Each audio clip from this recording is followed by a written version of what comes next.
Hello, नमस्ते, सलाम। स्वागत है आपका आपके अपने चैनल मुस्कान सिंह रवि पे। आज की कहानी है नकली तोते की कहानी। कहानी शुरू करने से पहले यदि आप मेरे चैनल पे नए हो तो मेरे चैनल को सब्सक्राइब कर लें, बेल आइकन को प्रेस कर लें, जिससे कि मेरे चैनल पे आने वाले वीडियो की नोटिफिकेशन सबसे पहले आपको मिल सके।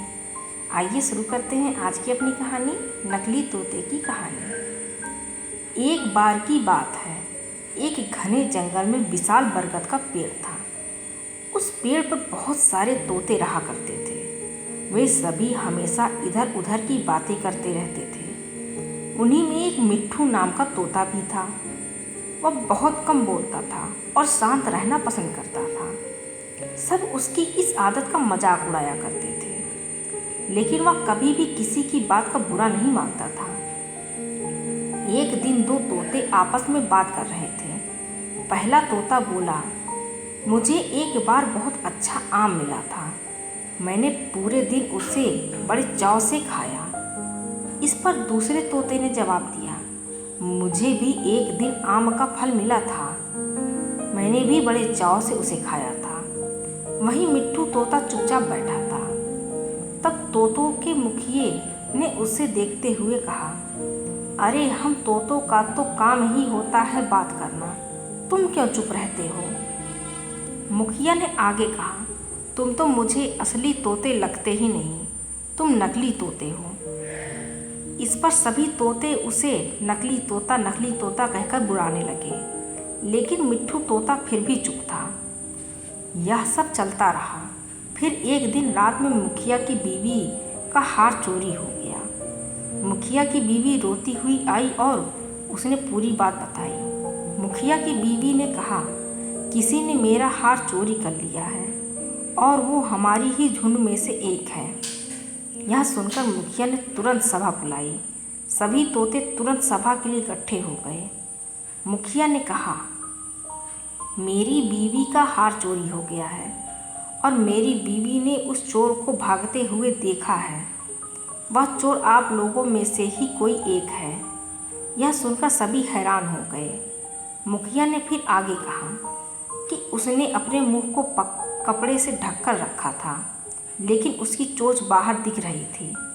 उसकी चोंच लाल रंग की थी। अब पूरे झुंड की निगाह मिट्ठू तोते और हीरू नाम के एक दूसरे तोते पर थी, क्योंकि झुंड में केवल इन्हीं दोनों की चोंच का रंग लाल था। यह सुनकर सभी मुखिया से चोर का पता लगाने के लिए बोलने लगे, लेकिन मुखिया ने सोचा कि ये दोनों मेरे अपने हैं, मैं कैसे इनसे पूछ सकता हूँ कि तुम चोर हो क्या? इसलिए मुखिया ने एक कौवे से इसका पता लगाने के लिए मदद मांगी। असली चोर का पता लगाने के लिए कौवे को बुलाया गया। कौवे ने लाल चोंच वाले हीरू और मिट्ठू तोते को सामने बुलाया। कौवे ने दोनों तोतों से पूछा कि तुम दोनों चोरी के समय कहाँ थे? इस पर हीरू तोता जोर जोर से बोलने लगा, मैं उस दिन बहुत थक गया था, इसलिए खाना खाकर मैं उस रात जल्दी सोने के लिए चला गया था। वहीं मिट्ठू तोते ने बहुत धीमी आवाज़ में जवाब दिया। उसने कहा, मैं उस रात सो रहा था। इस बात को सुनकर कौवे ने फिर पूछा, तुम दोनों अपनी बात साबित करने के लिए क्या कर सकते हो? इस पर हीरू तोता फिर बड़ी तेज आवाज़ में बोला, मैं उस रात सो रहा था, मेरे बारे में सब जानते हैं। ये चोरी मिट्ठू ने ही की होगी, इसलिए वह इतना शांत होकर खड़ा है। मिट्ठू तोता चुपचाप खड़ा हुआ था।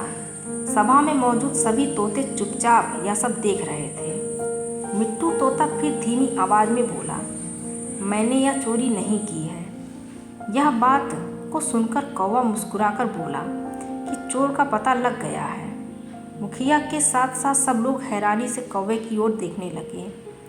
कौवे ने बताया कि चोरी हीरू तोते ने की है। इस पर मुखिया ने पूछा, आप यह कैसे कह सकते हैं? कौवे ने मुस्कुरा कर कहा, हीरू तोता जोर जोर से बोलकर अपने झूठ को सच साबित करने में लगा था, जबकि मिट्ठू तोता जानता है कि वह सच बोल रहा है, इसलिए वो अपनी बात आराम से कह रहा था।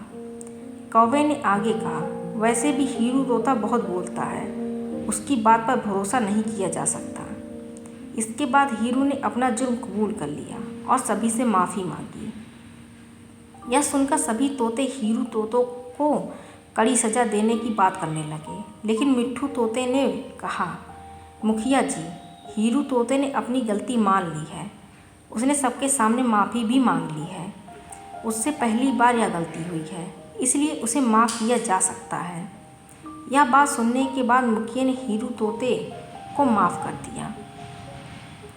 इस कहानी से हमें यह सीख मिलती है कि कभी कभी ज़्यादा बोलकर हम अपनी अहमियत खो देते हैं, इसलिए ज़रूरत के समय ही बोलना चाहिए। आज की कहानी बस इतनी सी। मिलते हैं अगली किसी कहानी के साथ।